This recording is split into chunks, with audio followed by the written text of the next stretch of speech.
did I meet coming up against my own father and mother, and the two of them, and them going to the Old Cows Fair in Clifton. And my father, the Lord to mercy, didn't have hay under his axe there to feed the two cows as he was going, my father and my mother, the Lord to mercy on them. And immediately I said, the Lord to mercy on your father and your mother, Martin. And Martin said, come on. And I said, no, Martin, that's the way up to Ballinafad. And he was still furious. I said, so I stood him there in the middle of the road and said, now, okay, Martin, do you hear the roaring of the river there? Now, that's your right ear, isn't it, Martin? Do you hear the roaring of that river? He said, I did. Now, Martin, knowing this place as well as you know it, don't you know that the road home goes down by the river? He says, it does. I said, okay, Martin, if we follow the roaring of the river now, we'll get home, won't we? And he said, we will. So I'd won that argument, and off down the road we went. And I was linked arms with Martin, and it was this dark, quiet December night, and a sheep coughed on the side of the hill, and Martin asked me what was that, and I said, that's one of Petey Welch's sheep. And he said, the Lord have mercy on Petey. And I said, the Lord have mercy on Petey. And he said, Petey, my best friend Petey. Wasn't Petey up there on the hill one day and the fog come down, and Petey spent hours up there trying to come down. I was in the 4G Marule on him. He had lost his way completely. He was totally disorientated up there on the hill. The random was on him. The 4G Marule was on him up there on the hill. And of course, after hours of trying to come down, didn't he stop? Didn't he do the right thing and the sensible thing? Didn't he stop? And didn't he take off his coat? And he put it on the coat, turned it inside out and put it on inside out, and he walked straight down the hill in his own back door.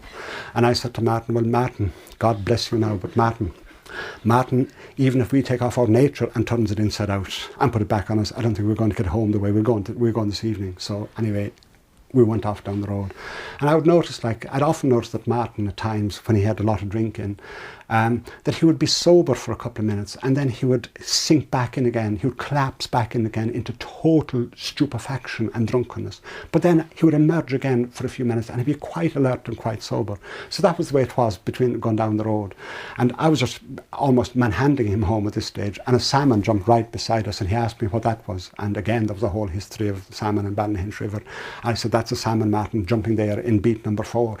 And he said, Christ, he said, salmon is hosed, John, because wasn't Ted and Josie Flaherty and Mickey Keneally was one way up here poaching one night, and didn't thunder come, and we had our nets there in the river, and the big showers came, but on a night of thunder, the salmon always go to the bottom. They dropped right down to the bottom, and after all our night they're getting drowned and wet with the thunder and lightning around us. We went home without a scale of fish. Salmon, John, salmon is hosed, John, he said to me.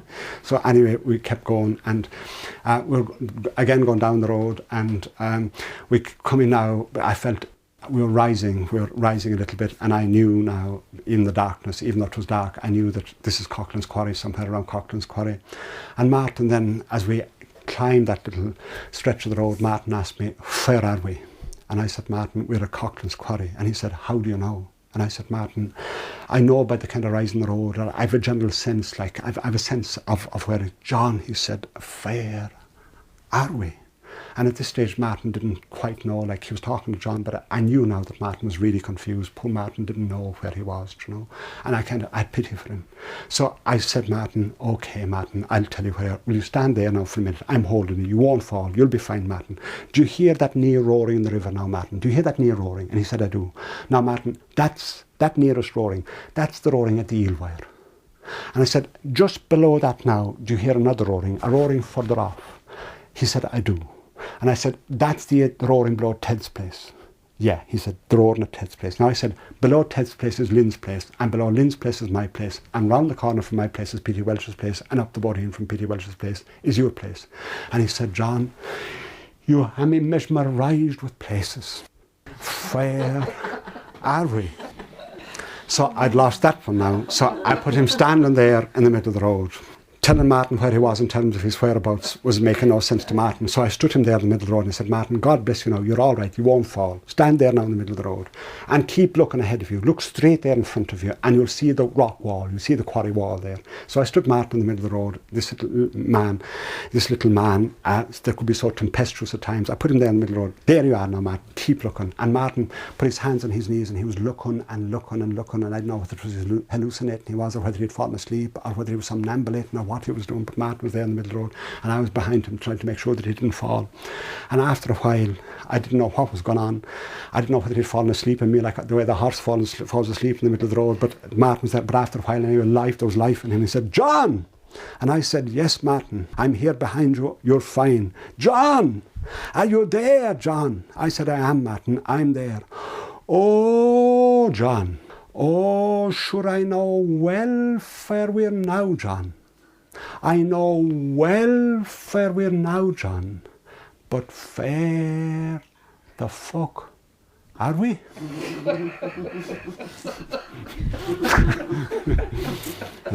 I told you there was going to be a little bit of local colour in it. So anyway, Martin finally was persuaded that it was at Coughlin's Quarry, and he finally relied on me to take him home. So I took him down past Ted's place and past Lynn's place and past my place and round the corner past Peter Welsh's place and up his own bohreen that he was called Calvary. And I left him inside in his own house and hoped that Christ he wouldn't burn down the house, because one night poor Martin, like, he used to always make it home, and poor Martin one night was going home. It was a summer's night and he didn't make it home. He made as far as his own meadow, and sometime at time around 3 o'clock in the morning poor Martin woke and he looked up and he said, John, I saw stars. And I said, Jesus, Mary and Joseph. I said, the roof gone in my house. And he said, I rowled and there were stars, and I rowled again and there were still stars. But like poor Martin, like, you know, the gods, someone, there's a providence that looks after them, you know. But anyway, I left Martin home, and I hoped against hope, like, that it would be all right, that he wouldn't set fire to the place or anything, that I wouldn't have to stay all night to babysit poor Martin. But anyway, so I left anyway. But feeling guilty, I went home and I lay in my bed and I had things to think about, hadn't I, you know, thinking about Martin's answer. Because I could imagine there in Dorada West that night, sitting by my own fire, thinking about Martin. I mean, I could be lying in my bed there in Dorada West in the night, and I could fall into a dream as I sleep in my bed in Dorada West, in my cottage in Dorada West. And in that dream, I'm in a desert country south of Isfahan in Iran, and someone walks past me in that arid country, in that desert arid country, and says, where am I? And I say to the person, you are in Iran, you're in the desert country south of Isfahan, and if you look there you can see the blue dome of the Madrasi Shah Mosque. And immediately I wake up. I wake out of the dream, and now I know that I'm not, and that I was not in some sense, in Iran, south of Isfahan, looking at the blue dome of the mosque. Some stupendous event has now happened to me. I have woke up from a dream state. In the dream state, I was cocksure that I knew of my whereabouts, and that knowing myself and in knowing where I am in and through and in terms of my whereabouts is some kind of valid knowing, is some kind of legitimate, valid, real knowing. And yet this tremendous event happened of waking up from the dream. Now, in the waking world, I was up there on the road that night and I was awake. And Martin asked me, where am I? And I said to Martin, we're at Coughlin's Quarry. And I said, do you hear the roaring there? That's the first roaring. That's the roaring at the Eelwire. The roaring below, that's Ted's place. Below Ted's place is Lynn's place. Below Lynn's place is my place. Round the corner from my place, Peter Welsh's place, and up there is your place.